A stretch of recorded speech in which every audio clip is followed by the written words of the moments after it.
Olá, pessoal, bom dia.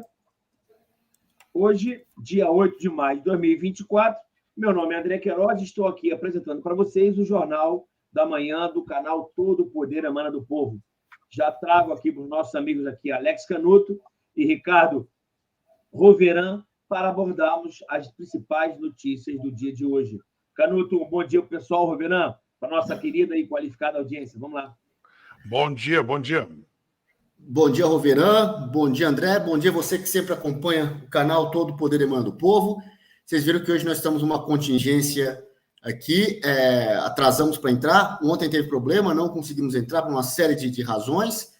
O Gustavo não está com a gente. Gustavo agora é papai, né? Ele está lá na maternidade, as filhas dele nasceram agora de madrugada. Foi parto prematuro, foi necessário parto prematuro para a mãe e para as filhas. Elas estão bem, ficaram na UTI, mas ele está pedindo orações para as meninas e para a esposa. É necessário, a gente está na contingência e estamos fazendo o máximo aqui para conseguir colocar o jornal no ar, mesmo entrando atrasado, em razão da contingência. O público, acredito que todo mundo vai entender aí. Vamos que vamos. Parabéns aí ao papai Gustavo, né? Com certeza, ele merece. E já vamos logo de cara aqui para a nossa notícia principal, que é a notícia da nossa thumb, inclusive, que é o seguinte: Parlamento dos Estados Unidos aciona a OEA, a Organização dos Estados Americanos, sobre decisões de Alexandre de Moraes no Brasil. A Câmara dos Estados Unidos encaminhou à Organização dos Estados Americanos um documento de informações sobre denúncias de censura, abusos de autoridade e violações em massa da liberdade de expressão no Brasil. O documento é assinado pelo presidente da Subcomissão Global de Direitos Humanos da Câmara dos Representantes dos Estados Unidos, deputado republicano Chris Smith. No material, ele menciona decisões do ministro Alexandre de Moraes do STF para bloqueios de perfis em redes sociais e canais de comunicação na web mantidos por acusados de envolvimento nos atos do 8 de janeiro, além de outros que antecederam as depredações. Para fechar, Carl Smith sustenta ter recebido na subcomissão do Congresso graves alegações de violação dos direitos humanos no Brasil. A carta foi entregue à presidente da Comissão Interamericana de Direitos Humanos, Roberta Clark, e ao relator especial para a liberdade de expressão, Pedro José Vaca Villarreal. Canuto, o que você acha aí? Que tipo de vertente que está adotando agora nesse cenário mundial, cenário nacional, com o Congresso aí americano atuando aí de uma forma incisiva nas decisões aqui do Supremo? O que você acha disso? Bom, eu acho que é a esperança de salvação do Brasil, ela vem de fora, né? Aqui dentro nós já fizemos tudo que podíamos, só com os nossos recursos, tudo que a gente pode aqui, a gente faz o nosso papel, que é falar na internet, nós somos os faladores de Nárnia, aqui a gente fala, a gente vai para a rua, a gente conversa com as pessoas na mesa da padaria, na fila do ônibus, muita gente brigou com familiares aí por causa de política, a gente quer salvar o Brasil, mas vivemos hoje uma ditadura, as coisas têm que ser chamadas pelo nome, e agora está sendo chamada de ditadura lá no exterior. O Brasil foi chamado de uma ditadura ontem lá no Congresso americano. A ajuda externa, ela é bem-vinda. Parlamentares conservadores e outras forças conservadoras foram ao exterior pedir essa ajuda. Ela vai chegar, ela vai vir, começou a vir, está sendo articulada a ajuda. Ela é bem-vinda, o povo brasileiro quer essa ajuda. Se você perguntar para aquelas 750 mil pessoas que estavam na Paulista, daquelas mais de 100 mil que estavam em Copacabana, se elas querem ajuda, eu acredito que a resposta, se não for unânime, vai ser quase perto de 100%, dizendo que sim, queremos a ajuda externa. Ela é bem-vinda, portanto, ela tem legitimidade para acontecer essa ajuda externa. E a esperança que vem agora da justiça lá dos Estados Unidos, pelas leis dos Estados Unidos que foram violadas, e aí sim, a partir de lá, nós vamos conseguir salvar o nosso Brasil. A esquerda vai reclamar, vai dizer que é interferência externa, mas a esquerda tem há mais de 30 anos, o Foro de São Paulo, que é interferência externa de um país no outro na América Latina. A gente sabe que Cuba sempre interferiu nas eleições aqui no Brasil, então os comunistas sempre interferem um país no outro. Mesmo antes do Foro de São Paulo, eles já tinham a Internacional Socialista, que era a intervenção, plantando a semente de comunismo em outros países, influindo na política de outros países, faziam isso a vida inteira. A diferença é que antes eram só eles. Agora, o conservadorismo está crescendo, cresceu muito na última década, cresceu dentro das fronteiras nacionais e agora está transbordando as fronteiras nacionais de vários países, e os conservadores de um país estão conversando com o outro e montando a rede internacional. Aí você vai ver o mimimi esquerdista dizendo que não pode, porque eles não gostam de interferência externa? Não, é porque eles acham que só eles é que podem ter articulação externa. É a hipocrisia comunista que a gente já consegue até prever o que vai vir por aí. Né, André? Roberto, eu te faço uma pergunta aqui, né, com relação à nossa manchete aqui. Supremo Tribunal Federal julgando pessoas e prendendo pessoas no 8 de janeiro que não tem competência para julgar, porque ali ninguém tem foro. Restrição absoluta de direitos fundamentais a cidadãos de bem, não é isso? Que cometeram alguns crimes ou não, ele tem que julgar. Perfis sendo censurados, censura estabelecida pelo Supremo, e essa guerra entre esquerda e direita, uma guerra entre democracia e autocracia, e agora os Estados Unidos influenciando o nosso país. O que você acha desse caldo aí, político aí e jurídico aí no nosso país? Bom, professor Queiroz, o Canuto conhece as perguntas que eu tenho feito à turma dos acusadores do 8 de janeiro, e tem uma em especial que ninguém responde. Nenhum defensor da fala alucinada de que houve uma tentativa de golpe no Brasil responde. O que impediria Luiz Inácio de continuar sentado na cadeira da presidência no dia 9 de janeiro? Né? Ninguém me responde essa pergunta. Eles todos gritam, é golpe, sai correndo com os braços para cima, como se fosse o desenho do Bob Esponja. Ninguém responde nada e fica tudo por isso mesmo, e as pessoas estão lá, pegando 17 anos de cana e por aí afora. Em outras palavras, eles têm consciência dos erros que estão cometendo nesse exato instante. Isso que não existe assim. O Moraes, por exemplo, ele deu uma entrevista tempos atrás dizendo não foi bagunça, foi tentativa de golpe porque foi organizado. É mesmo? Então, essas pessoas podem ser entrevistadas e podem ser questionadas com relação aos números das Forças Armadas. Elas tinham capacidade para impedir a ação das Forças Armadas de retomar, por exemplo, vai haver uma tentativa de golpe, um grupo vai tentar tomar Brasília e vocês vão agir. Quer dizer, se a inteligência estava avisada, se tudo isso daí estava acontecendo, é impossível que fosse tentativa de golpe por definição. Mas ninguém consegue responder a pergunta essencial. O que é que impediu Lula de continuar na presidência no dia 9 de janeiro? Ponto. Esse é o primeiro ponto. Agora, com relação a essa viagem dos brasileiros ali, essa turma que está ali falando com a Comissão Interamericana de Direitos Humanos, é bom lembrar que esse é um passo dentro de uma caminhada longa, né? Esse é um ponto que eles conseguiram, muito importante, né? Vamos lembrar que a Comissão Interamericana de Direitos Humanos é uma das comissões entre muitas outras. Ela é como se fosse uma comissão da Câmara dos Deputados aqui. Ainda não chegou no ponto em que deveriam, tanto que ainda estão falando em cobrar a OEA, né? Ainda estão falando em cobrar. Quem ouviu os discursos ontem foi muito claro, né? Está havendo lentidão da parte da OEA em cobrar decisões, cobrar atos aqui do Brasil. Assim como a OEA, no tempo do Luiz Almagro, teve que fazer algo parecido nas eleições bolivianas, né, que o Evo Morales queria interferir, etc. Teve toda aquela situação. Eu não vejo muito futuro na OEA. Eu vejo um passo da comissão cobrando a OEA e, a meu ver, eles podem já estar esperando que a OEA não faça muita coisa, que faça uma espécie de vista grossa, etc., porque os Estados Unidos têm ferramentas que vão doer no bolso, aqui eu estou falando do bolso mesmo, de muitos empresários brasileiros, caso nada aconteça, como a lei Magnitsky, né? Você tem ali a lei Magnitsky, ela pode, nos Estados Unidos, ela pode bloquear bens, desde 2016, né? Pode bloquear bens de pessoas acusadas não, pessoas que tenham violado direitos humanos em outros países. Então, neste caso, você viu ontem a deputada ali, ela deu uma mensagem clara. Quando ela levantou a foto do Moraes, o que ela estava fazendo? Ela estava dando um aviso. Vocês que estão ligados ao Moraes e que têm investimentos aqui nos Estados Unidos, se esse cara for comprovado que ele realmente fraudou direitos humanos, né? Se ele cometeu esse tipo de crime, pode ter certeza que toda essa galera que está junto vai entrar na dança, vai ter bens congelados aqui nos Estados Unidos. é neste momento que o avião do Teori Zavascki começa a subir. Entendeu? É disso que eu estou falando. Então, a gente está falando do momento em que as eleições americanas estão chegando, também existe uma disputa interna, a gente está falando de segurança militar dos Estados Unidos, eles não querem perder o Atlântico Sul, isso é muito importante, né? Eles estão no momento em que existem duas guerras se desenvolvendo ao mesmo tempo, uma no Oriente Médio e outra ali da Ucrânia, e eles têm também, né, além das guerras, existem também declarações, como a de ontem, do Putin, dizendo que não, é necessária uma nova ordem mundial e eu no trono.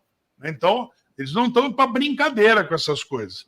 Além dos fatos que existe o Hugo Carvajal ali, que já falou coisas que eu nem sei se eu posso dizer aqui no canal para evitar que derrubem o canal. E aqui no Brasil você enfrenta internamente uma queda de popularidade violenta do Lula. O Lula chegou a 37,4 pontos de avaliação positiva. Isso é terrível para eles. Quando caiu de 50%, acendeu o alerta de atenção. Quando caiu de 40%, agora essa semana, agora eles estão olhando para o Lira assim, ó. Opa, e aí, Lira, vai vir impeachment? Como é que é, né? Então, ainda vem todo esse rescaldo. O PT não vai querer ficar neste cenário no qual o Lula está em perigo, com elementos que vão fazer mal para a imagem deles, como uma aliança com Alexandre de Moraes. Eles vão descartar o Moraes, ponto. Não tem muito para onde correr, né? Então, essa é a minha visão sobre o compilado dessas informações que você me pediu. É interessante como é que, assim, quando a gente faz uma análise muito simples do que aconteceu no dia 8 de janeiro, né? Muitas pessoas não sabem, porque os crimes que eles estão respondendo, são dois, existem uns que seriam possíveis de responder, mas a abolição violenta ao Estado Democrático de Direito, isso é um completo absurdo, porque se houve invasores, eles invadiram no domingo. Então, não houve nenhuma interrupção da atividade legislativa, do executivo, nem do judiciário. Invadir o Congresso não é interromper a atividade legislativa. Invadir o Supremo não é interromper a atividade do Poder Judiciário. Então, isso, evidentemente, não seria abolição violenta. Só que, além deles terem sido condenados por esse crime, eles foram condenados por um outro ainda pior, que é golpe de Estado. E o que é golpe de Estado? É destituir o presidente, que está o chefe, e colocar outro. Então, quando você olha isso, fala, vem cá, aquele pessoal do 8 de janeiro interrompeu a atividade de alguém? Não. Eles quebraram o Congresso? Quebraram. É dano. Quem quebra cadeira de ministro comete crime que tem que ser punido, que é crime de dano qualificado. Quem se une pode ser uma associação criminosa? Até pode. Mas a abolição violenta ao Estado Democrático não faz nenhum sentido, que foi no domingo. E golpe de Estado, eu adotar medidas concretas com violência ou grave ameaça para retirar o presidente do poder e colocar outro. Então, quer dizer, é tanta conjectura maluca que você fala, gente, e eles estão sendo condenados. Estão sendo condenados a 17 anos e tal, porque se o cara for condenado por dano, se o cara for condenado por crime ambiental, ele vai pegar 3, 4 anos no regime aberto. E eles começaram a estabelecer isso. Sem contar que essa minuta de golpe. O cara fala, há uma minuta de golpe. Tá, mas a minuta de golpe, ela fala o quê? Primeiro, quem escreveu? Ninguém sabe. Quem era o proprietário, o dono daquilo? Ninguém sabe. Quem é o autor daquilo? Mas a minuta falava o quê? Que ele estava consultando os conselhos para a possibilidade de um estado de sítio que está previsto na Constituição. Então, você está me dizendo, então, que estado de sítio é golpe, mas está previsto na Constituição. Então, como é que é golpe? Quer dizer, quando as pessoas defendem que ele tem que ser punido pela minuta de golpe, abolição violenta e golpe de Estado, é quase que uma esquizofrenia jurídica. Entendeu? Sem contar que é ato preparatório. Eu conversar com meu amigo Canuto, com meu amigo Roveran, e falar o seguinte, poxa, vamos aqui tomar a Assembleia Legislativa do Estado do Rio de Janeiro, como se a nossa conversa aqui já fosse tentativa de golpe. Pô, Canuto, você podia vir para o Rio de Janeiro e a gente entrar lá na LERJ e tomar o poder. Essa conversa, para o direito penal, é absolutamente irrelevante, ainda que seja gravado e seja escrito. Vamos escrever isso? Isso é minuta de golpe. Isso é uma esquizofrenia jurídica que ficam repetindo, e fundamentado nisso, sabe o que eu faço? Eu começo a restringir direitos fundamentais.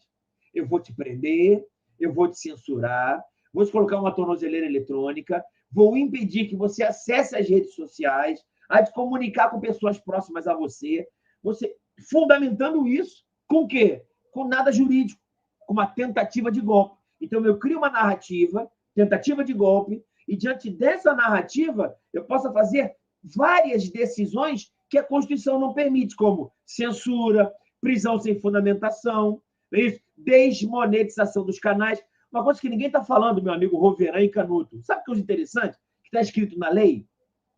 Imagine, parece que meu amigo Roveran trabalha com microfone. E ele ganha vida, não sei se ele ganha vida só com isso, mas ele ganha dinheiro para sustentar a família dele com esse microfone. Aí o meu amigo Roveran, ele está devendo alguma coisa a alguém. Está devendo ao banco, por exemplo. O banco vai cobrar, não é isso? Quando o banco cobrar, a lei fala o seguinte, olha, do Roveran a gente pode tirar tudo para pagar, menos os instrumentos de trabalho dele. Eu posso afirmar que esse microfone do meu amigo Roveran, ele é impenhorável, porque ele ganha dinheiro com isso. Estou dizendo que a função dele é só essa. Mas isso é impenhorável. A broca de um dentista é impenhorável. Sites de algumas pessoas monetizadas no YouTube também seriam impenhoráveis. E elas estão sendo caçadas, desmonetizadas, banidas e censuradas. Isso não só é censura, como ofende a Constituição e a lei, porque é instrumento de trabalho. E instrumentos de trabalho são impenhoráveis. É inacreditável o que estamos vivendo aqui. E, para concluir, mandar uma nova notícia para a gente, da nossa realidade aqui. Quando os Estados Unidos... O que muda o nosso país? Duas coisas, uma fora e uma dentro. Fora é quando o mundo começa a observar o que está acontecendo aqui. E dentro é quando o povo se manifestar de maneira legal, sem cometimento de crimes. É povo na rua, é povo na internet, é povo cobrando, e lá fora, essa clareza do que está acontecendo aqui dentro. E, por último, democracia não é votar. Democracia é participar das decisões. E quando eu vejo decisões inconstitucionais, o povo tem que participar. Passando para o meu amigo Canuto, uma coisa que nós já estamos ouvindo falar há muito tempo. Olha essa manchete aqui. Outback mesmo, avalia saída do Brasil e sinaliza venda de operações. A 55 Invest Brasil, a Bloomin' Brands, dona da Outback, anunciou em sua divulgação de resultados que busca a saída do Brasil e avalia a venda de suas operações no país. Em sinalização, a empresa contratou a Bank of America como consultor financeiro. Em nota, é dito que a Bloomin' Brands está explorando e avaliando alternativas estratégicas para as operações da Companhia do Brasil, que tem o potencial de maximizar o valor das ações dos acionistas e das operações. Canuto, qual é o ponto disso aqui? No ano de 2023, 400 mil empresas foram abertas. Olha que legal! Em 2023, 400 mil novas empresas foram abertas.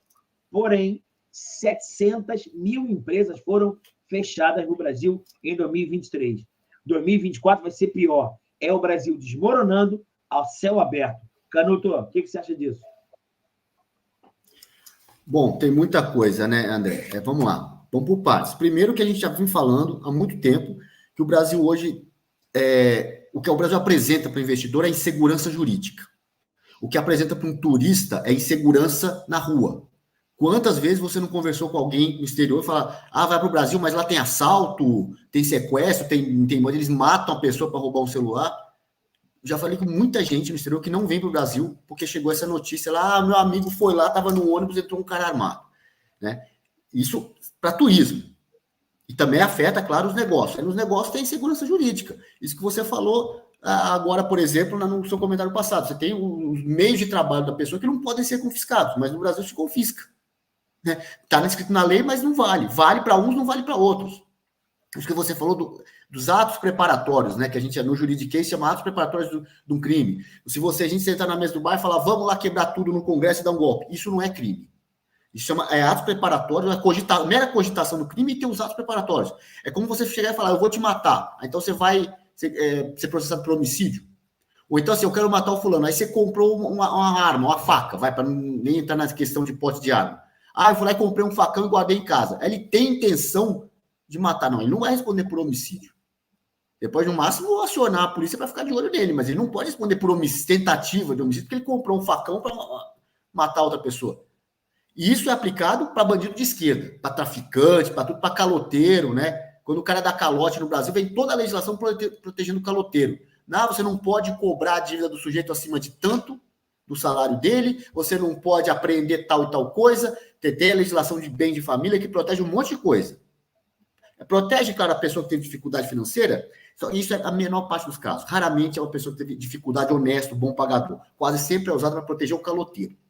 A mesma coisa você vê agora, na hora de aplicar a lei, enquanto caloteiros são protegidos, não tem essa proteção para, por exemplo, as pessoas do 8 de janeiro, os inocentes que foram presos no 8 de janeiro, não tem pessoas que falam na internet, perdem seus canais ou são desmonetizados, é o seu instrumento de trabalho. Nessa hora não tem proteção, não tem. Ou seja, é aquilo que a gente sempre fala, o esquerdista pensa, você é de esquerda ou você é de direita. Esquerdista só protege outro esquerdista, não protege minoria, de pobre, de negro, de mulher, de gay, de nada. Esquerdista só protege outro esquerdista. Aí ele vai arrumar argumentos para proteger o esquerdista. Por acaso o esquerdista é pobre, por acaso é um homossexual, mas se for, eu sempre falo isso, quando tem um hétero de direita, um hétero de esquerda brigando contra um gay de direita, o comunista, o esquerdista fica do lado do hétero de esquerda, não do gay de direita. Ele vai arrumar um outro argumento para defender a pessoa. Agora, no 8 de janeiro, por exemplo, é todo mundo de direita que estava lá, que, tirando os infiltrados, né, que forjaram aquilo, pau neles. Enquanto em outro lugar o judiciário é beneplácito com pessoas que são de esquerda. A gente vê isso acontecendo. Isso gera insegurança jurídica. Insegurança jurídica, déficit público, o governo com essa gastança, todo mundo já sabia que ele ia gastar, só tem trouxa que acreditou, né? Você vê essas empresas que abriram no Brasil, os loucos, desculpa, a gente é a favor do Brasil, mas tem que falar, a empresa que abriu agora é louco. O cara vinha com o governo do PT, não sabia que eles iam aumentar o gasto público, aumentar o déficit, e agora estão querendo aumentar a carga tributária, aliás, já aprovaram o DPVAT, né, estão indo aumentar mais ainda a carga tributária, e o déficit não para. Agora, a questão não é mais se o Brasil vai aumentar o déficit, é se vai ter calote ou não, se vai ter inflação ou não, se vão emitir moeda para cobrir o déficit ou não. Aí você vê pessoas, né, apoiadores, gente que fez o L, dizendo coisas como peguei esse Stuhlberger, né? Ele postou aqui na internet, eu me penitencio por ter acreditado que o PT teria seriedade fiscal. Amigo, você não sabia? Se é um cidadão que tem pouca instrução, que não estuda, não tem acesso à informação, achou que ia comer picanha, esse aí a gente entende, tem, né, paciência, vamos lá, coitado, o cara acreditou que ia comer picanha. Agora, um sujeito que nem você, que tem acesso à informação, que é um dos líderes do mercado, achou que ia ser diferente, que ia ter responsabilidade fiscal no governo do PT, pelo amor de Deus, né? Vocês são responsáveis pela situação que o Brasil está hoje. Mais uma empresa aí, agora Starbucks, ameaçando sair, né? Então é isso, André. É o seguinte, quanto mais demorar para empichar esses caras, mais o prejuízo vai ser maior no Brasil. O PT levou o Brasil à pior crise econômica da história, foi 2015, 16, está levando para outra crise econômica agora, está todo mundo vendo que está levando para outra crise econômica. Soma agora com o aparelhamento do judiciário, é pior ainda, porque lá em 2015, 16 eles não tinham controle total do judiciário, agora eles têm. Está sendo denunciado no exterior. O que falta? O que falta mais para o Brasil dar um jeito aqui dentro? Ajuda externa, né? Só isso, porque aqui dentro tá difícil. E só uma coisa antes de passar a palavra, pessoas comentando aqui, o Adailton. Só uma coisa, a Adailton falando que ontem não teve programa. Não teve, realmente. Já falei aqui no começo, o problema com o Gustavo. O Gustavo está lá na maternidade pedindo orações para as meninas e para a esposa. Nasceu prematuro os filhos dele nessa madrugada. A gente tem dificuldades com a plataforma. Vocês viram que hoje não teve vinheta, porque o Gustavo não está aqui. E essas dificuldades, o Gustavo é que é o craque. Ele é que consegue driblar tudo isso. Então, o seu Gustavo, sem vinheta, entramos atrasado do jeito que deu hoje. Então, eu peço a compreensão e peço orações aí para que corra tudo bem lá na maternidade. O Gustavo possa estar com a gente amanhã aqui, todos os dias, como voltar ao normal, como era antes. Vai voltar em breve. Vamos lá, André. Tudo vai dar certo. E já vou fazer uma pergunta bem ingrata para o meu amigo Roveran, que é o seguinte. Roveran, olha o cenário. Nós temos no Brasil hoje, me parece fato, nós temos uma insegurança jurídica no país. Segundo, nós temos um aumento de gastos absurdo do governo. Terceiro, inflação na porta e juros também na porta aqui para dar problema. Uso das estatais que o governo está fazendo para o interesse dele. 5, aumento galopante de impostos. 6, intervenção do Estado na economia. Aí fica a minha pergunta. A gente está vendo as empresas indo embora e o desemprego aumentando. Governador, desculpa te perguntar isso. O que tu acha que vai ser o nosso país daqui para frente, cara? E o que a gente deve fazer para mudar esse caminho? Eu acho essa é uma pergunta bastante complexa, porque ela envolve diversos aspectos, né? Ela não é uma coisa que eu possa responder, dá uma instrução rápida, que façam assim que vai funcionar. A princípio, o que acontece é que me parece que esse processo ele não vai ser algo que nós vamos fazer porque nós planejamos e queremos. É muito espontâneo, porque isso que você está falando não é uma novidade. Nós vimos esse filme 8 anos atrás, era 2016, a gente estava vendo isso. Né? Foi o momento em que a Dilma conseguiu atingir, conseguiu fazer a façanha de ter 92, 93, acho que foi 93% de rejeição nas pesquisas. Foi o momento em que ela, de cada 10 cidadãos, 9 tinham absoluta certeza que queriam ela fora dali. Depois disso, você teve os outros 10%, 9% ou 7%. Bom, essa turma, mais da metade, acho que uns 6, 7%, estavam em dúvida. E tinha uma pequena parcela, de uns 2, 3% ali, bem pouquinho mesmo, que queriam ela mesmo. Então, se você vai fazer uma redução, você diz assim, olha, uma coisa é certa, de cada 10 cidadãos, 9 não querem ela. De cada 10 cidadãos, 1 está incerto se ela deve continuar ali ou não. Mas você não pode dizer que a cada 20, a cada 30 cidadãos, 1 quer ela. E o Lula está conseguindo repetir esse feito. O Brasil ele é formado por 3 tipos de cidadãos. Cidadãos de direita, cidadãos de esquerda e cidadãos que não se ligam em política. Pessoas que não... Você chega lá e pergunta, fulano, você é da direita ou da esquerda? O sujeito vira para você e diz, eu não torço para time nenhum. Religião, política e futebol não se discute. Né? Tem um economista, o Nassim Taleb, ele chama essa turma de o mediocristão. Ele fala que é o lugar onde estão as pessoas medíocres. Elas não se interessam por esses assuntos, elas não querem tomar parte. E aí você vai ver o seguinte, estas pessoas cujo coração precisa ser conquistado, porque elas são uma maioria esmagadora. A turma da direita ela não é suficiente para fazer uma tomada de poder no país em termos numéricos. A turma da esquerda também não. Sempre a turma que quiser tomar o poder precisa conquistar o coração dessa parcela que não tem lado, que não entende de política, que não sabe.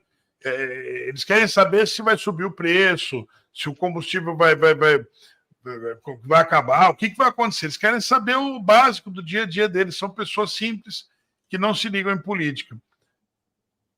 Acontece que essa turma, quando o efeito dessa conjuntura, dessa sinfonia satânica que você mostrou para a gente, que está acontecendo, quando o efeito chega neles, quer dizer, a água chegou na cintura deles, o cara fala, amigo, eu não consigo mais me mexer.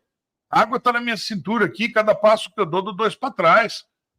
Nesse momento, eles começam a reclamar e eles vão para a rua sozinhos. Eles não precisam de estímulo para ir para a rua. Eles não precisam de convocação do presidente Bolsonaro, não precisam de convocação do Malafaia, não precisam de convocação de ninguém. Eles falam, cara, eu vou. E isso é uma coisa que começou no Brasil em 2013 e até hoje não parou. Você vê um pequeno grupo não se manifestar, eles falam, tá tudo uma porcaria, eu vou também. O sujeito veste uma camisa verde e amarela e vai para as ruas. E acabou. Acabou esse negócio. Eles estão pensando que viram manifestação grande, porque falaram, do 25 de fevereiro foi grande. Pera que você vai ver já. Porque isso que você está falando é desemprego. Há poucos dias atrás eu vi a notícia do fechamento de mais da metade das unidades do supermercado grande aqui de São Paulo, chamado Dia D. Né? Aliás, de São Paulo não, do Brasil inteiro, né? Ele ficou só com algumas unidades aqui em São Paulo. Você imagina toda essa galera tá ficando desempregada e estando para onde? E essas notícias de empresas que estão fechando, é evidente, né? Você aumenta a conta, o governo gasta para caramba, o gasto dele ele precisa pagar. Para pagar, ele aumenta imposto. Na hora que ele aumenta imposto, o chicote estrala no bolso do empresário. O dono do mercado fala, o que eu faço com essa cobrança do governo aqui? Eu vou repassar no preço da mercadoria, que é para eu poder pagar o imposto. Na hora que o preço da mercadoria sobe, não é todo mundo que pode comprar. O número de pessoas que pode comprar diminui, porque subiu o preço. Na hora que o número de pessoas diminui, ele fala, não preciso de tantos funcionários para atender tão poucos clientes. Aí ele começa a mandar embora. Então, inflação gera desemprego. Ponto. E eles estão brincando. O gasto público está lá em cima. Né? A festa com o dinheiro público chegou em níveis que a gente achou que não ia chegar.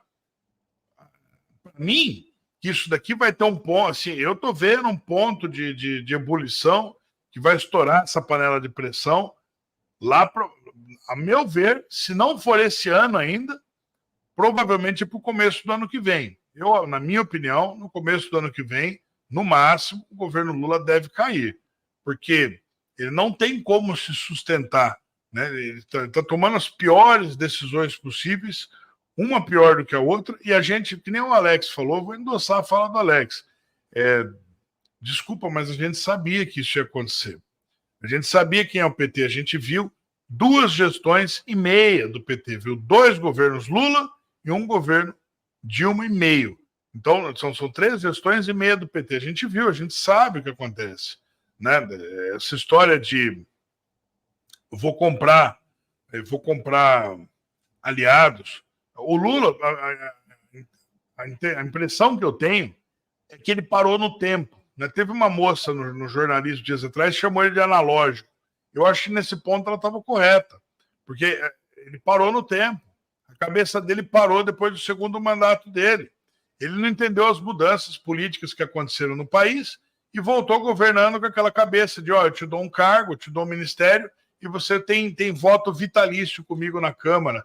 Eles não conseguem base para aprovar nada. E eu nem sei se eu fico contente com isso, porque eles não aprovando nada, a agenda deles não avança também, né? Então, tem esses pontos todos. A agenda que eles estão colocando para o Brasil, pelo amor de Deus, é miserável. Ele entrou para governar sem apresentar um plano político. Foi na base do eu já fiz, me dá aqui, joga em mim que eu mato no peito. Né? Essa foi a ideia deles. E até agora, o que a gente tem visto é uma quebradeira. Do começo até agora, do começo do mandato até agora, todos esses, sei lá, 12, 17 meses de governo, o que a gente está vendo é o Brasil afundando em areia movediça. Né? Quanto mais ele se debate, mais para baixo ele vai.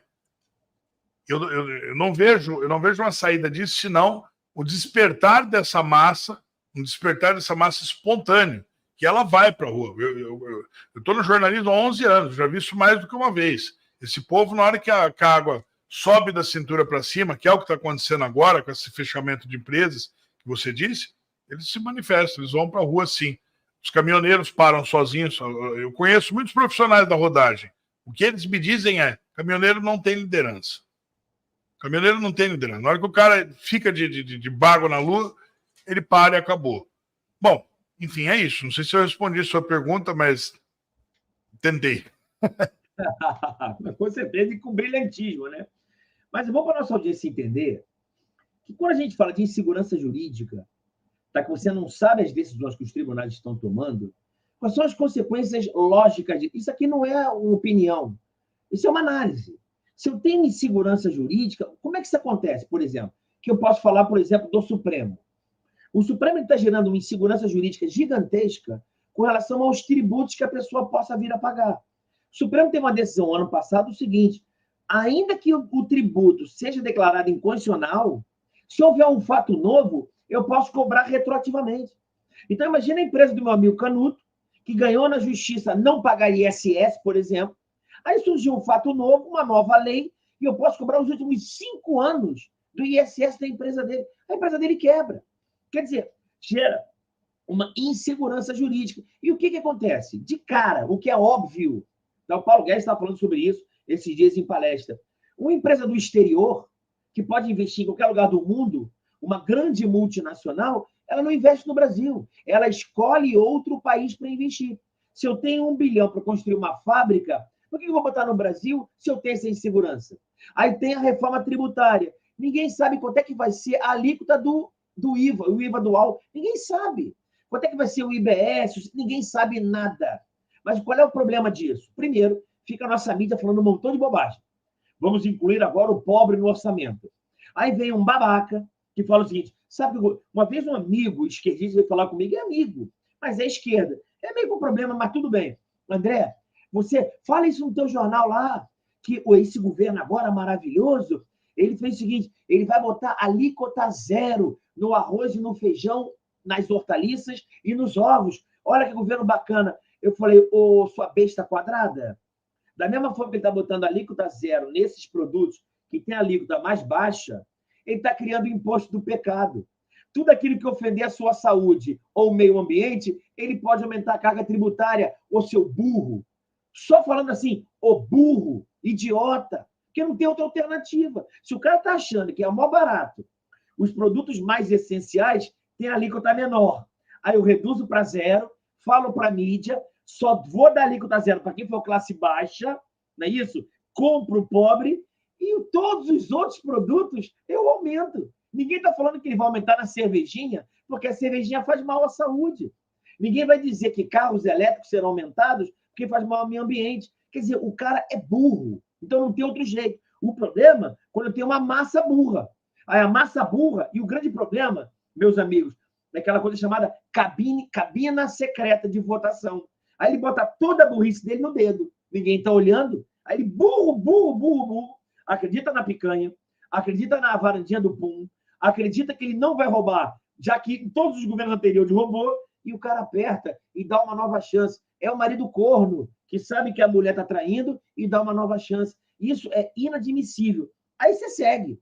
O governo... Fica o meu recado para meus dois amigos de bancada e para a nossa audiência. O governo ele adotou uma medida, só me diga uma medida de redução de gastos dele, só me diga uma para calar minha boca. Me dê uma redução de gastos. E só está aumentando o gasto. Aumenta. Ah, André, mas você é invejoso. Não, ô burro.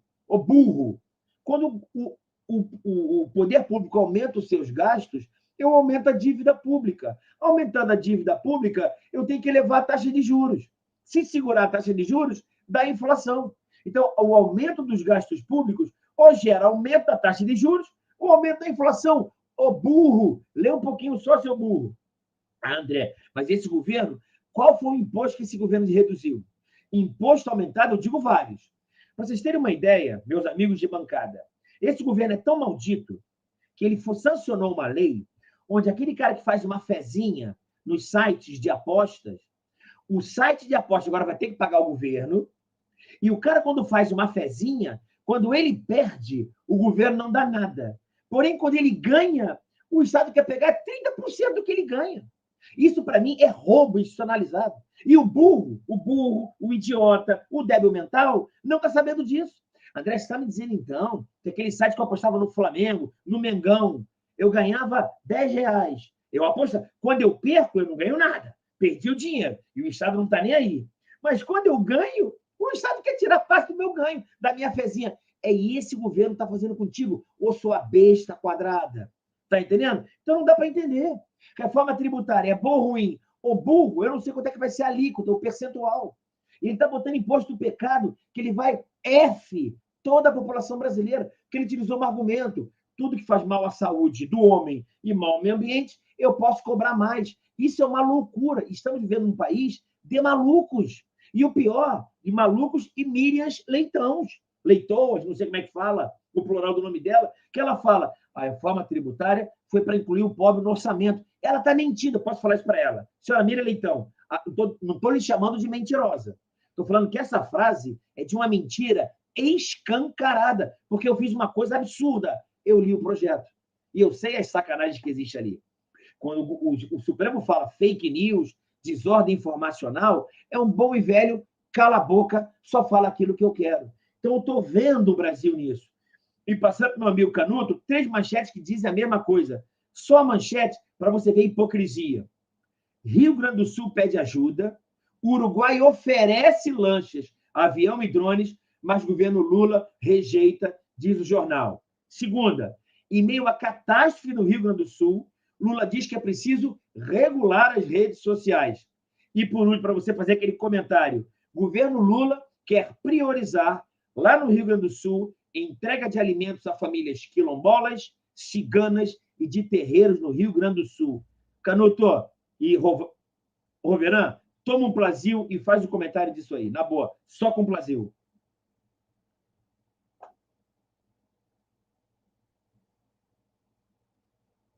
Meu amigo Canuto travou. O André, você perguntou... O senhor voltou, né? Vamos lá. Você perguntou como é que fala Miriam Leitão no plural. Você pode falar militantes de redação. Você está falando Miriam Leitão no plural, né?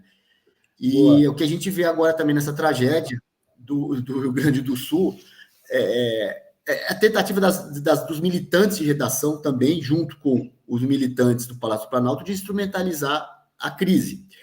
Olha só, gente perdeu tudo, pessoas morreram, pessoas desabrigadas, pessoas desaparecidas, crianças desaparecidas, porque o barco virou, sabe? A mãe está até agora lá procurando a criança. Uma tragédia dessa. E o governo criando dificuldade para as doações. Tem um vídeo aí da fake news, da Globo News, a gente vai tentar colocar no ar, né? Que hoje, na ausência do Gustavo, a gente se vira aqui como pode, mas vamos tentar colocar o vídeo. Mas muita gente viu lá a Natuza Neri da Globo News fazendo a maior fake news, dizendo que era mentira, que a polícia estava apreendendo caminhões por não ter nota fiscal da doação. Imagina, nota fiscal da doação e supostamente excesso de peso. Gente, quando você faz uma doação, você leva lá um saco de arroz numa sacola do supermercado, você leva a nota fiscal do supermercado. Ninguém leva, ninguém faz isso. É para doar, não é para vender. Então não vai ter lucro, não vai oferir lucro com aquilo, é para doar. Numa situação dessa, você vai querer burocratizar? Não é nem questão de burocratizar, é criar dificuldade. E a gente viu, mas o policial, não sei se foi a NTT, a Agência Nacional de Transporte Terrestre, que fez isso aí, o órgão federal. O policial lá estava desavisado. Tá bom, mas peraí, o governo do Uruguai oferecendo ajuda e o governo do Brasil negando, então não é o policial desavisado na ponta, não. Esse policial provavelmente estava seguindo ordens para criar dificuldades para as doações. Porque o governo do PT, esses canalhas, gente sem caráter, gente do mal, sabe? Assim, é como o João Roberto falou semana passada, é a confederação de demônios, alguma coisa assim, o grupo dos demônios ali.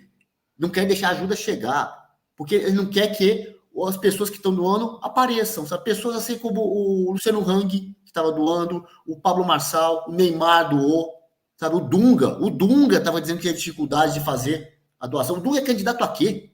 Ex-jogador de futebol, sabe?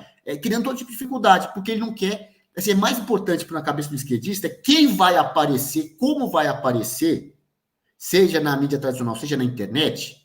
Eles estão na época da mídia tradicional, eles conseguiram controlar isso há 20 anos atrás, do século passado. Hoje, com a internet, eles fazem essas pataquadas, achando que tem controle da pauta, da situação, e não tem, porque a internet está revelando toda a sacanagem que eles estão fazendo.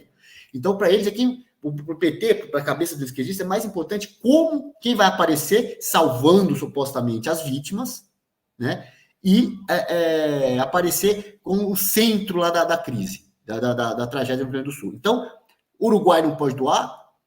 Pessoas que doaram lá, mandaram o caminhão de alimento, o caminhão não pode chegar, foi barrado, foi multado o caminhão, teve que descarregar o excesso de peso. E se tiver com 100 quilos a mais naquele caminhão, na estrada, isso é mais importante do que fazer a comida chegar. Até bom que tá com excesso de peso, está indo mais comida para lá, porra.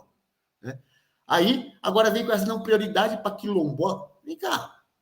Você lembra uma cena do Titanic, do filme Titanic, quando o navio está afundando? Aí a câmera fecha em cima da atriz lá, ela e a filha falam, minha filha, nós estamos esperando as pessoas da primeira classe se salvarem primeiro, para depois a gente poder ser salvo. Que a prioridade do bote salva-vida é para eles. Essa é a mentalidade do PT. O que o esquerdista pensa é o seguinte, eu vou escolher quem é a primeira classe. A primeira classe para ele não é trabalhador, não é quem se esforça, empreendedor que constrói o seu patrimônio com o seu suor, não. Primeira classe para ele são os esquerdistas. Aí começa com esse discurso de vou ajudar, quilombola, cigano, não sei mais o quê, porque ele quer que isso tome conta do debate. Você fica discutindo que a ajuda vai ser para o cigano. Olha que bonito, os esquerdistas, eles ajudam primeiro os ciganos, os quilombolas, não sei. Tem que ajudar todo mundo. Inclusive, todo mundo se ajudar. Na verdade, deixar de ajudar você, o classe média, trabalhador, você que não fez o L, eu vou deixar de ajudar você para ajudar quem supostamente fez. O que também não é verdade. Se você for olhar entre os negros, entre os ciganos, eu não sei nem se a maioria ali votou na esquerda, mas ele cria um factoide, e aí fica a discussão aí muda o discurso de ajudar, de resolver a tragédia, de culpado pela tragédia, o dinheiro que não está chegando, porque a ministra do Planejamento já está dizendo que não tem que mandar dinheiro muito rápido lá para o Rio Grande do Sul. Em vez de discutir isso, vai discutir o quilombola e o cigano. Aí você muda a discussão para isso. Essa é a artimanha, é o que eles têm a fazer numa tragédia. Né? É ir lá tentar mudar o assunto. É o Lula ir lá no Rio Grande do Sul falar que vai torcer para o Grêmio e para o Internacional. O que isso tem a ver com a tragédia? É mudar o assunto, ele quer tirar o foco. Na época da velha imprensa, ele conseguia. Junta lá 2, 3 potentados da velha imprensa e pauta e diz o que é notícia e o que não é. Agora, meu amigo, tem isso aqui, ó, tem internet, que eles estão querendo censurar. E aí o Lula vem falar de controlar a rede social. Por quê? Porque ele não consegue pautar e sair como herói. Ele é o culpado da tragédia. Um dos culpados.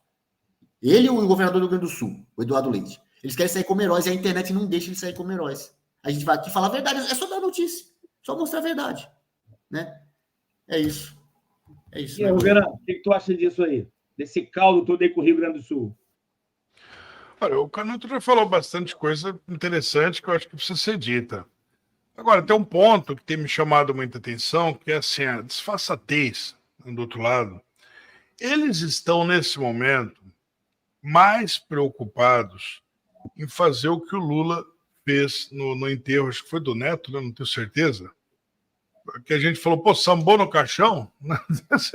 Usou a tragédia alheia com palco para conseguir atenção, para conseguir lucro, não no sentido financeiro, mas lucro eleitoral, lucro de outras naturezas, né? Quer dizer, é uma podridão de alma. Primeiro que a prioridade deles foi o show da Madonna. Eles estavam mais preocupados em curtir o show da Madonna, em ver... Não, peraí, turma do Rio Grande do Sul, aguenta aí. Eu sei que vocês estão se afogando aí na lama, mas aguenta um pouquinho. A gente está vendo aqui o show da Madonna, que ela é importante, ela está com o retrato do Che Guevara. Ali ela está falando de Marielle, ela está dando um lacrão ali, a gente precisa bater palma para ela primeiro, depois a gente vê vocês. Aí sim, acabou o show da Madonna, agora somos solidários. Aí o Bonner conseguiu uma benesse, que eu, como jornalista, com 11 anos de jornalismo, acho que o Alex pode falar melhor sobre isso, nunca consegui. Não sei se já conseguiu, Alex. Você conseguiu algum avião da FAB algum dia para te levar a algum lugar? Você falou assim, está tendo uma tragédia ali, a FAB vai me levar. Eu nunca consegui. Eu nunca consegui uma charrete da FAB, você entendeu? Eu nunca consegui um helicóptero da FAB. Também nem me passou pela cabeça.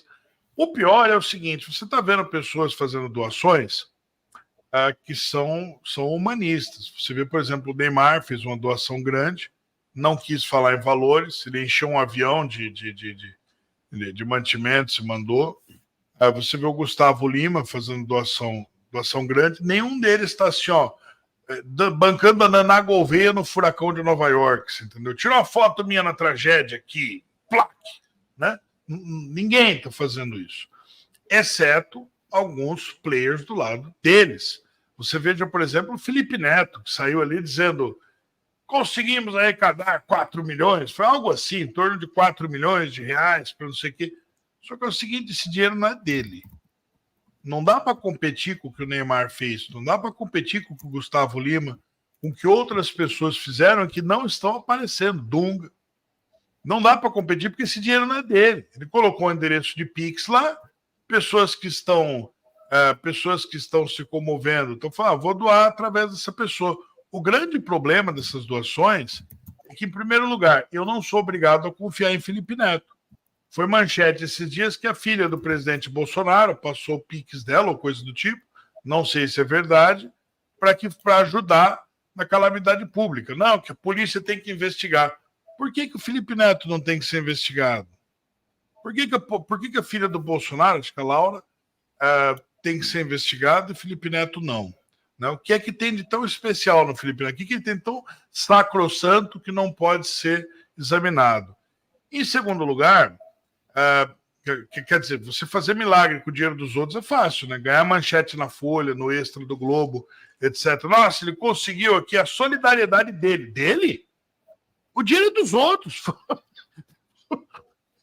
Solidariedade dele. O dinheiro. E segunda coisa, o Estado é responsável por agir nesse tipo de catástrofe. O Estado não é uma ONG que pode sair por aí pedindo doações para resolver problemas de calamidade pública. Escuta, querida, a gente não paga o saneamento básico, não. Não vem no nosso imposto. Pega a sua conta de água. Você vai ver aqui em São Paulo, Sabesp, você paga o imposto que vem sobre a água, é praticamente o mesmo valor da conta que você usou durante o mês, que é para manutenção dos sistemas hídricos. Aí você fala, escuta, o que acontece nos outros lugares? Cadê o Estado? O Estado está com um sujeito que pertence à estrutura do Estado, a saber, o seu Felipe Neto, pedindo doações para as pessoas que já doam quando pagam seus impostos. Essas pessoas estão pagando 2 vezes o Estado. Né? Cadê o serviço? E se você criticar, lá vem o Lewandowski. Né? O Lewandowski vem cheio de paixão, vai te catar, te catar, te catar. O Lewandowski vem, ali, ó, fulano falou, eu estou de olho nele. Eu queria poder mostrar a quantidade de WhatsApps, de vídeos, de tweets, Instagrams que eu recebi, com manifestações de ódio de militantes do PT, militantes de esquerda, dizendo que não, que o povo do Rio Grande do Sul votou no Bolsonaro e tem que se ferrar mesmo. Foi o que eles disseram. O Lewandowski não levantou uma palha para isso. O pessoal foi lá e falou, vamos fazer boicote. Não veio mais aqui ver essa pessoa. Xingaram, não sei o que, a pessoa foi lá, alguns pediram desculpa, etc.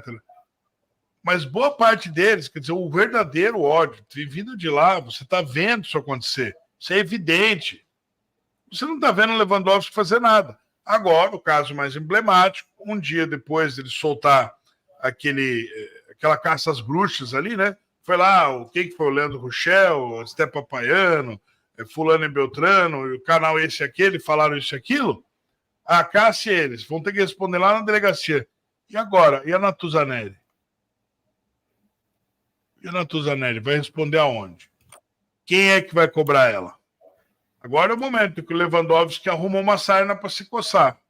Porque ou ele vai agir com a isonomia, né? Fala assim, desculpa, pau que dá em Chico bate em Francisco também, né? Não tem preferido. Ou ele vai consagrar uma ditadura no Brasil. E é tudo que o PT está com medo. Que as pessoas virem e falem, opa, pisou na bola. E agora? Eles vão colocar o militante, a militante, a militante, não sei se é assim que se diz, né? Natuzaneri, na corda bamba, colocar ela junto no mesmo... Vão dar para ela o remédio que eles estão dando para os outros, né? Porque agora quem é o espalhador de fake news? O espalhador de fake news é ela agora, né? Acho que provavelmente a Natuzaneri vai ter que pegar o jet ski da Daniela Lima, né? Que ela viu o Bolsonaro fugindo de jet ski, e as duas vão ter que fugir do jornalismo, né? Imagina, algo do tipo, porque o erro foi grande, o Pablo Marçal soltou um vídeo cobrando o Estado. Agora, escuta aqui, que negócio que é esse? Vocês vão ter que fazer retratação pública. E vão, porque o prejuízo foi muito grande, né? E agora elas que arquem com o que fizer. Elas não, a Daniela não tem nada a ver com isso, mas a Natuza que arque com o prejuízo que ela criou. E vamos ser muito franco, vamos ser muito singelo aqui, né? O que está feito, está feito. A situação agora é essa.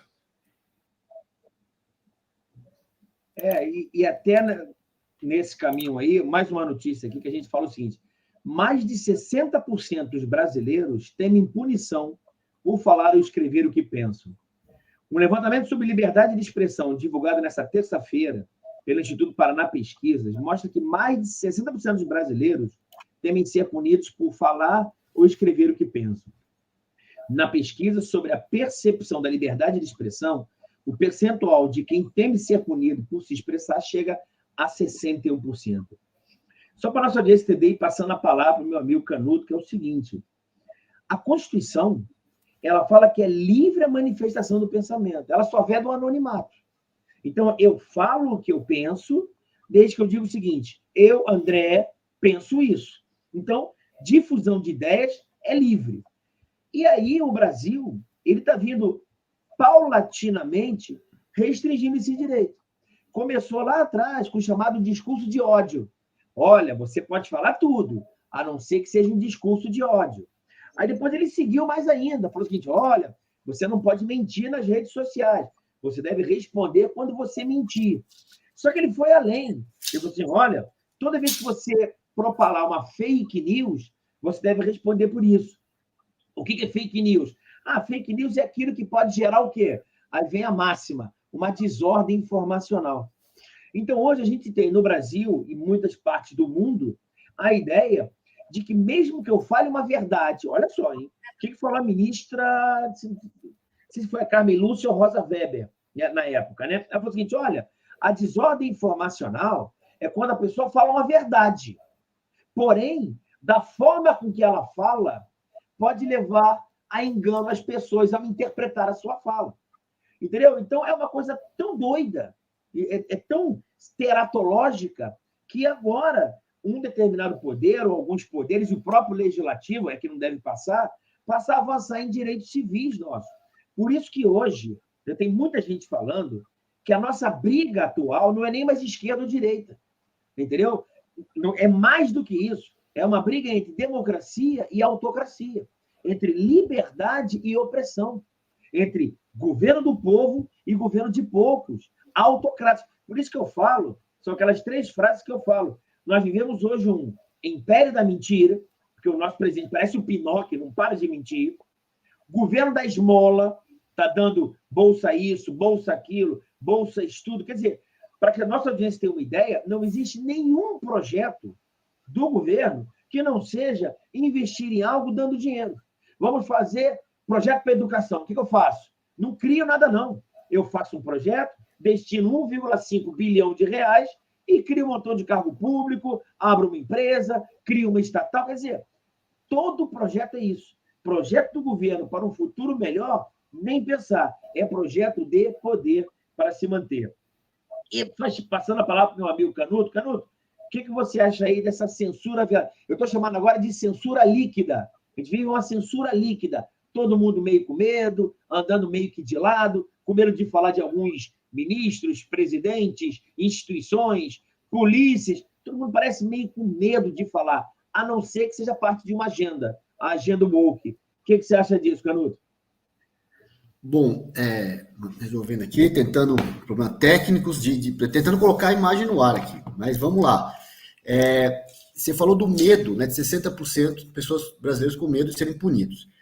Essa pesquisa é do Paraná Pesquisas. É bom lembrar que o Paraná Pesquisas é talvez um dos institutos com mais credibilidade. Eu não acredito em pesquisa por várias razões, que eu agora não vou ser repetitivo, já falei em programas anteriores aqui. Mas é bom lembrar que o Paraná Pesquisas, em geral, ele destoava das outras, aqueles resultados de pesquisa eleitoral, as pesquisas lá da Datafolha, Vox Populi, o Ibope, que mudou de nome, eu nem lembro mais o nome lá, davam 30% para um candidato e o Paraná dava 20%. E todos lá, 31, 32, tá 20. Então, ele destoava um pouquinho, né? Não por acaso, é o que mais credibilidade. Está dando 60%. As pessoas com medo. Eu pergunto, durante os governos militares não tinha pesquisa perguntando isso, mas eu duvido que chegasse a 60%. As pessoas não iam ter medo. Tudo bem, não tinha rede social naquela época. As pessoas tinham que falavam em mesa de bar, na reunião de família, um professor em sala de aula, tal. Mas, assim, será que 60% tinha medo de ser punido? Não sei, não tem pesquisa naquela época. Certamente os comunistas tinham medo, né? A militância de redação tinha medo, porque eles estavam ali brigando pela luta armada, para implantar o comunismo, a ditadura do proletariado, e garantir os seus mensalões. Tanto é verdade que vários comunistas daquela época, no primeiro governo do Lula lá atrás, garantiram bolsa ditadura, indenização por defender a luta armada. Não estão recebendo até hoje, receberam uma bolada e mais a pensão mensal. A turma que defende a luta armada. Brigavam pelo seu mensalão, não era por democracia, não era por justiça, por igualdade social, nada disso. É pelo mensalão deles. Estão recebendo até hoje. Então, chegamos na ditadura que temos hoje aí, das pessoas com medo de se manifestar. Por isso, lembrando, apesar do Gustavo não estar aqui, eu quero lembrar o que ele sempre pede para você comentar no chat a cidade de onde está nos assistindo.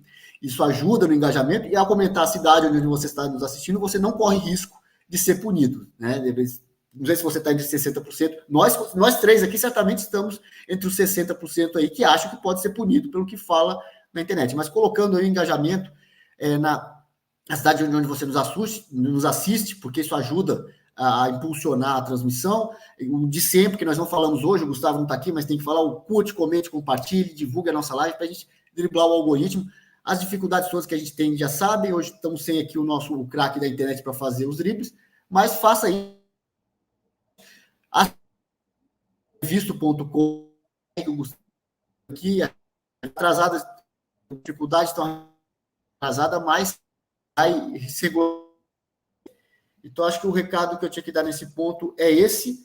Estamos tentando colocar o vídeo da fake news, porque assim, nós temos receio de falar o que a gente pensa aqui, de ser punido. O pessoal lá da esquerda não tem esse receio. Quer ver? Eu tenho aqui um vídeo, eu não consigo colocar, vou ter, porque pela imagem de fundo atrapalha. Eu vou ver se o Roverano consegue colocar pelo menos o celular aí da fake news.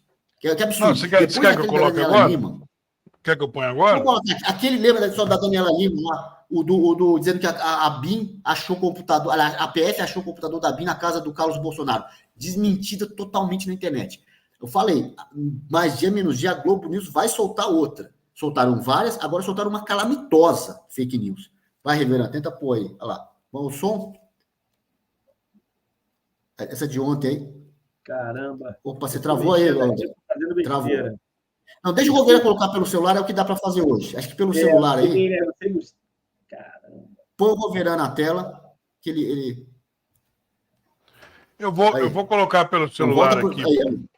Eu vou colocar pelo celular aqui, porque não saiu o áudio ali. Tá bem. Pode continuar o que você está dizendo, que eu vou colocar pelo celular aqui. Não, era isso. Eu estava dizendo das fake news. A fake news de ontem foi absurda, né? Assim, a jornalista pegou uma declaração do ministro, o ministro mentiu, o ministro Paulo Pimenta, mentiu, ela não checa a informação, e outros órgãos da velha imprensa já tinham feito reportagem, ela nem para checar. O SBT e a Record já tinham feito reportagem, já tinham mostrado. Quando a gente fala velha imprensa aqui, é claro, a gente está se referindo mais a Globo, Folha de São Paulo, Veja, essas coisas. Mas você tem órgãos assim que não assumem essa postura da fake news, como o SBT e a Record, que vão lá e mostram a verdade. Eles têm menos audiência que a Globo Lixo. E a Globo Lixo planta umas dessas aí. Né? Conseguiu, Roverano? Tá no ponto aí? Sim, posso pôr? Pode pôr? Pode pôr aí. Então vamos lá. Vai lá. Mas um dos casos mais alarmantes e que assustou boa parte da equipe que está prestando socorro agora às vítimas do Rio Grande do Sul, uma dessas fake news dava conta de que os caminhões de doação estavam sendo barrados no Rio Grande do Sul porque não tinham nota fiscal. É de uma irresponsabilidade. Isso partiu do endereço certo. Isso partiu de um coach chamado Pablo Marçal, que postou um vídeo contando essa mentira. Todos unidos pelo Rio Grande do Sul. Enquanto isso... A Independente estaria barrando caminhões da Defesa Civil com ajuda humanitária. Porque não tem nota fiscal e um caminhão parece que está um pouco acima do peso. Os 4 que a gente tem aí. Uma dessas fake news... Uma dessas fake news... dava conta de que os caminhões de doação estavam sendo barrados no Rio Grande do Sul porque não tinham nota fiscal. Estaria barrando caminhões da Defesa Civil com ajuda humanitária. Porque não tem nota fiscal. Porque não tem nota fiscal. Uma dessas fake news é de uma irresponsabilidade. Das poucas estradas que ainda dão acesso às cidades mais castigadas, em uma delas, o Tá Na Hora flagra uma cena simplesmente revoltante. Caminhoneiros e voluntários que levam doações são parados em fiscalização e multados. Uma dessas fake news é de uma irresponsabilidade. O caminhão é para 55 mil quilos, Tá repetindo, Eu fui Roverano. multado com 39 Roverano? entendeu? Esse é o motivo, entendeu? Eu tô com tudo ali, caminhão, tudo para levar para o pessoal de lá de Porto Alegre. Eles montaram... Bom, daí, eu acho que deu para entender, né? A Natuza, né, da Globo News, dizendo que é uma fake news, e aí embaixo do vídeo, não deu para mostrar aí, mostrou só o áudio, né, ele mostra a reportagem do SBT, mostrando o caminhão sendo apreendido, mostrando o cara falando, olha aqui, multaram a gente porque alegaram que estava com acima do peso, e não estava. Ele fala, o caminhão cabe 55, tinha 39 mil quilos lá, cabe 55 mil, tinha 39 mil, e multaram, e pedindo nota fiscal. Tá lá o SBT mostrando. E alguém puder que o Pablo Marçal também gravou o vídeo mostrando, aqui, ó, tá aqui, o SBT e a Record desmentiram a Globo. Sabe o que a Globo conseguiu fazer com isso? Vamos falar a verdade aqui, ajudar o Paulo Marçal, que quer ser candidato a prefeito de São Paulo. Isso é propaganda para o Paulo Marçal. A Globo achou que ia atacar, ajudou. Agora está todo mundo falando do Pablo Marçal em todo lugar. É isso que a Globo consegue, com a atrapalhada.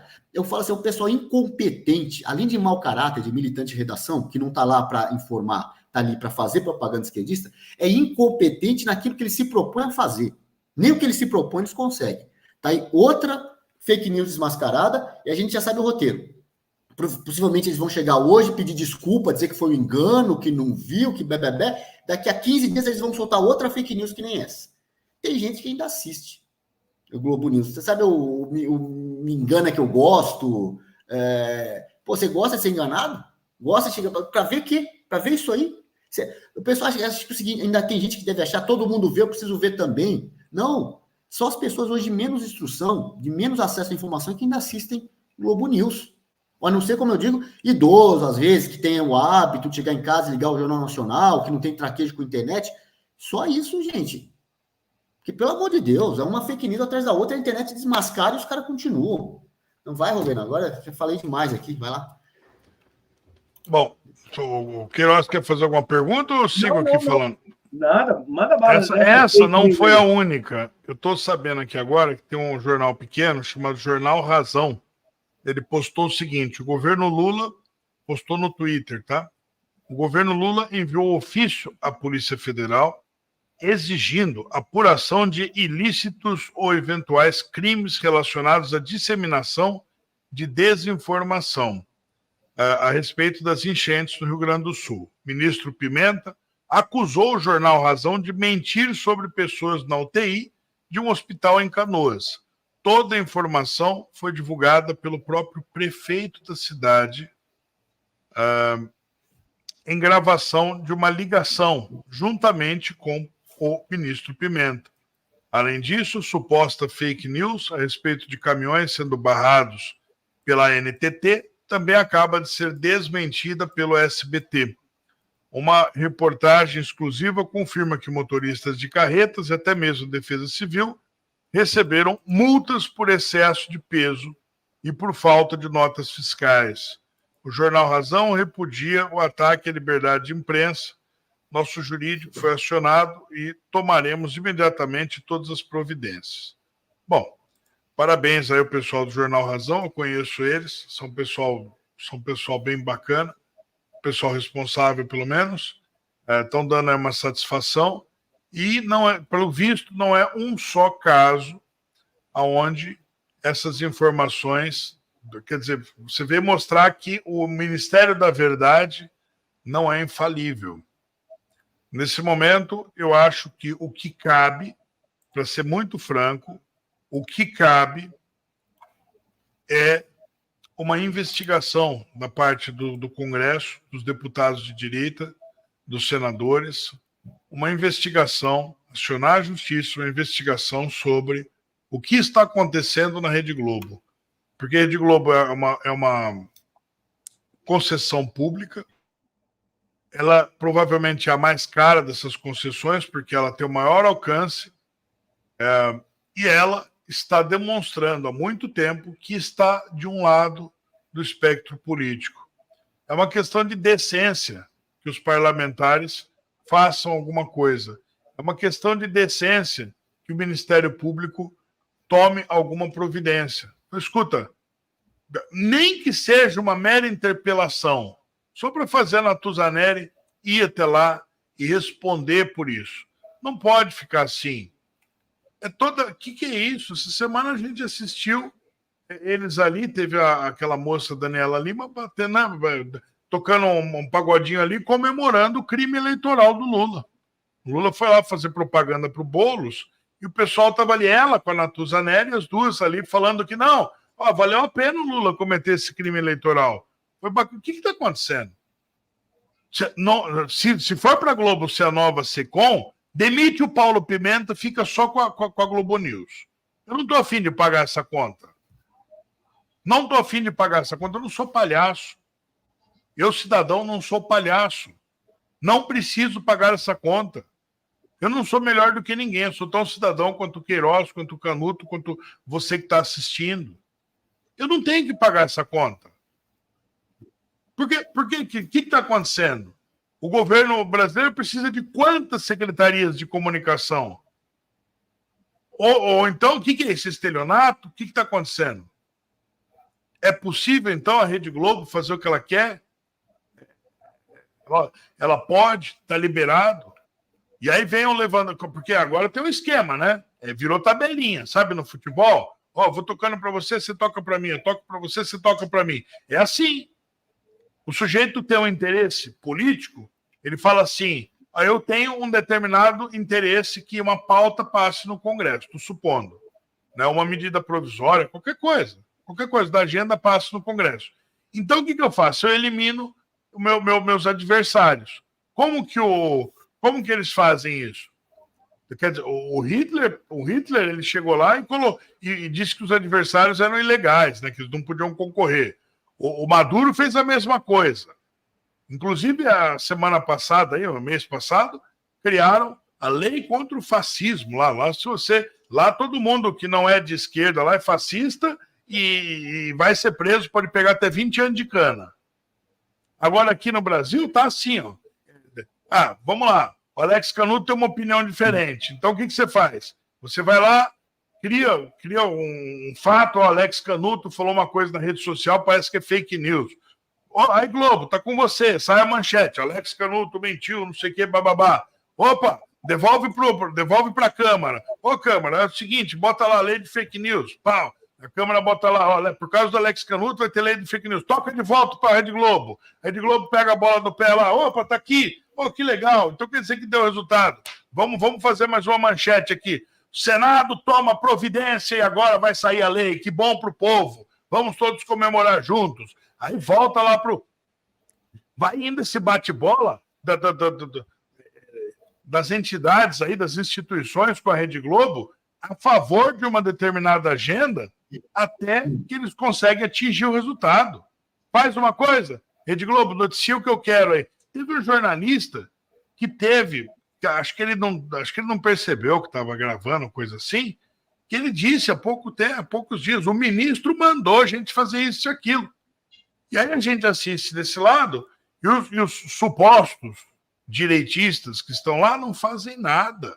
Nada. Você está cobrando os caras. Fulano, o que você está fazendo aí, querido? Você inquiriu, você indagou? Você... O que você está fazendo? Aí tem meia dúzia fazendo alguma coisa e o resto está assim, ó. O bracinho cruzado olhando para o alto. Isso tanto é verdade que essa incursão que a turma dos conservadores brasileiros foram fazer nos Estados Unidos agora foi silenciada pela Globo. Não pode falar. Atrapalha o plano do PT. Não fala nada, não. Não conta para ninguém, não. Não tem nada acontecendo. Diz que é fascismo. É assim que as coisas estão acontecendo. É exatamente desse jeito que as coisas estão acontecendo. Né? Então, não dá mais, tá? Não dá mais para a gente fingir que não tem nada acontecendo. Eu acho que isso daqui é um ponto que já passou do aceitável. É isso. É isso aí. E com isso aqui a gente encerra, mas só lembrando a nossa audiência, eu acho que as coisas, para mim, elas são tão claras que é o seguinte, com relação a essa reportagem aí da Globo News, essa frase, é uma questão muito simples. Pablo Marçal, processe a Globo. Ao você processar, você pede a interpelação da repórter e da Globo e pede o juízo de retratação. Primeira coisa. Segundo, deixando muito claro isso aqui, os problemas que acontecem na internet, já existe lei para tanto. Então, ele tem solução jurídica, legal, está tudo regulamentado para solucionar esse problema. Terceiro, esses repórteres da Globo, esses âncoras, eles têm, primeiro, eles que são os que mais fazem fake news, porque eles têm uma arrogância de se arvorar da verdade. São eles os arrogantes da verdade. Nós aqui mentimos, todo mundo mente, todo mundo é fake news, e eles os arrogantes da verdade. E só para informar nossa população, dando uma notícia triste, essas fake news que esses repórteres fazem, logo eles são esquecidos, porque ela vem logo outra notícia. As notícias hoje elas são tão rápidas que eu desinformo a população com excesso de informação. Com isso aí, me despeço aqui do nosso jornal, da nossa querida e qualificada audiência, oportunizando para o nosso amigo Canuto e para o nosso amigo Roveran a se despedir do pessoal aí. Não, eu acho que a despedida é mais para o Roveran, né, que é um convidado especial, estreando aqui no Jornal da Manhã, dizendo aqui que foi muito recebido nos comentários, né, inclusive, não sabia que você tinha esse apelido de Atroverão, o pessoal já chamou de Atroverão, repórter investigativo, o pessoal falou aqui do bunker, falou do Terça Livre, então eu vou te passar para fazer o jabaculê aí das suas redes sociais, né, despedir e dizer onde o pessoal te encontra. Bom, pessoal, eu estou lá no Twitter, o X, @Ricardo Roveran. Né? Quem quiser, procura lá, vou agradecer muito a presença de vocês. Eu não consigo ler os comentários aqui, então não sei o que dizer. Vou agradecer de coração por tudo que disseram, seja legal, seja hostil, também é bom. Não teve. Não teve nada, nenhuma hostilidade. Poxa, eu dou tanto motivo para... Traz convidado aqui, você fala, não gosto desse, sempre tem um comentário. O seu, zero. Ninguém deu zero comentários negativos. Só positivos. Cara, o pessoal gostou, então que bom. Então tá bom, né? Isso aí, quando tá assim, tá bom, né? Às vezes o pessoal chega e fala, pô, e tem o pessoal que fica bravo, né? Que eu faço umas piadas. Outro dia eu fiz umas piadas da Sâmia lá no Terça Livre, o pessoal ficou bravo nos comentários. Eu falei que ela tinha escalado a Cordilheira dos Lanches e os Alpes Suínos lá. O pessoal não.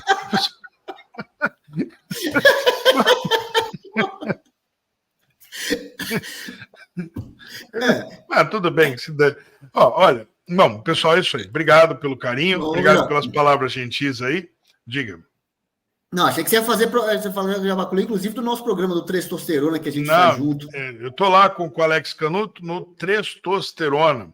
Você vai no seu YouTube, você vai colocar, não agora, depois que acabar o programa. Você anotar no papelzinho agora, depois você vai. @programa Testosterona. Você vai lá, vai se inscrever, vai ativar o sininho para você poder receber todas as notificações e você não perder nenhum.